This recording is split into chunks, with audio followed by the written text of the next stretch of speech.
Permainan anak zaman old versus milenial. Setiap orang pasti memiliki momennya masing-masing.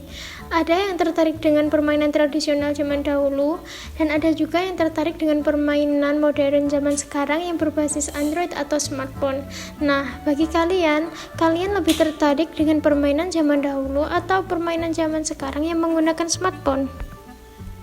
Yang pertama ada gasing. Gasing merupakan permainan tradisional yang terbuat dari bambu atau kayu dan bisa bergerak berputar. Yang kedua, telepon kaleng, yang merupakan permainan seperti telepon yang kita kenal pada zaman sekarang yang terbuat dari kaleng dan dihubungkan dengan seutas tali. Yang ketiga, ada game Angry Bird. Game ini merupakan game yang menggunakan karakter kartun Angry Bird yang dijadikan peluru untuk menghancurkan pasukan babi. Selanjutnya yang terakhir ada game coaster yang menyerupai wahana roller coaster yang bergerak melingkar. Nah, untuk lebih jelasnya lagi, marilah kita saksikan video permainan anak berikut ini. Selamat menyaksikan. Perkenalkan permainan tradisional yang satu ini, gasing. Gasing merupakan mainan tertua yang ditemukan di berbagai situs arkeolog dan masih bisa dikenali. Pada zaman dahulu, di sebagian daerah gasing digunakan sebagai media untuk meramalkan nasib seseorang. Permainan ini biasanya dilakukan di halaman rumah atau di tempat lapang yang kondisi tanahnya keras dan datar. Di daerah Demak, biasanya gasing dimainkan saat pergantian musim hujan ke musim kemarau.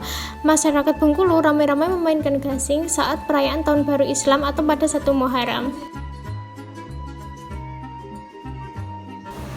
Permainan gasing baik untuk melatih keterampilan motorik halus, kesabaran, sportivitas sekaligus mengenalkan hukum-hukum keseimbangan pada anak.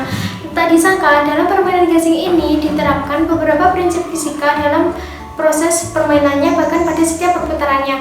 Nah, dari sini kita bertahu betapa bergunanya konsep fisika dalam kehidupan sehari-hari. Nah, prinsip-prinsip fisika yang terdapat pada permainan gasing ini diantaranya adalah gerak melingkar, gerak rotasi, gaya gesek, dan hubungan antara roda-roda poros. Telepon kaleng terbuat dari bahan-bahan bekas yang ada di sekitar kita. Nah, biasanya telepon kaleng ini terbuat dari kaleng bekas susu kental manis dan juga seutas tali. Telepon kaleng ini merupakan jenis suara transmisi akustik atau suara tanpa listrik. Cara kerjanya pun juga sangat sederhana, yaitu suara merambat melalui udara dengan perantara tali. Nah, dari sinilah terciptanya telegraf dan juga telepon-telepon yang ada di rumah kita seperti sekarang ini. Dalam prinsipnya, ternyata telepon kaleng menggunakan prinsip gelombang suara, di mana kita dapat mendengar suara karena adanya gelombang suara yang merambat dari udara.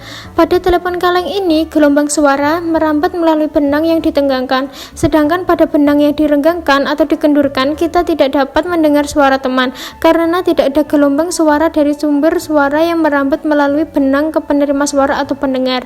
Semakin kencang benang ditenggangkan, maka gelombang suara dari sumber suara yang merambat melalui benang ke penerima suara atau pendengar akan semakin jelas. Game yang berjudul Angry Bird ini adalah permainan puzzle video yang dikembangkan oleh pengembang game asal Finlandia yaitu Rovio Entertain. Permainan ini menggunakan ketapel untuk melontarkan Angry Bird agar mengenai babi yang ditempatkan dalam berbagai struktur dan level, dengan maksud menghancurkan semua babi yang ada di lapangan bermain. Pada game ini terdapat konsep-konsep fisika yang digunakan untuk merancangnya.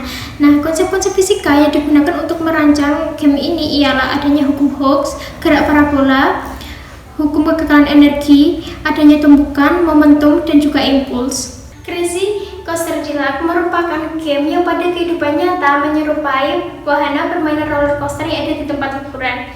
Nah, roller coaster sendiri merupakan game berupa kereta yang dipacu dengan kecepatan yang sangat tinggi melalui jalur rel khusus. Nah, kebiasaannya game ini terdapat di atas tanah dengan ketinggian yang berbeda-beda.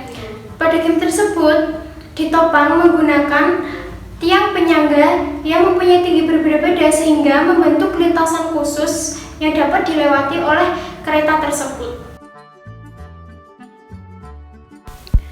Pada game ini terdapat konsep fisika yang digunakan untuk merancang game tersebut hingga sedemikian rupa. Konsep tersebut ialah energi potensial, energi kinetik, dinamika, gaya gravitasi, kekekalan energi, dan juga gaya sentripetal.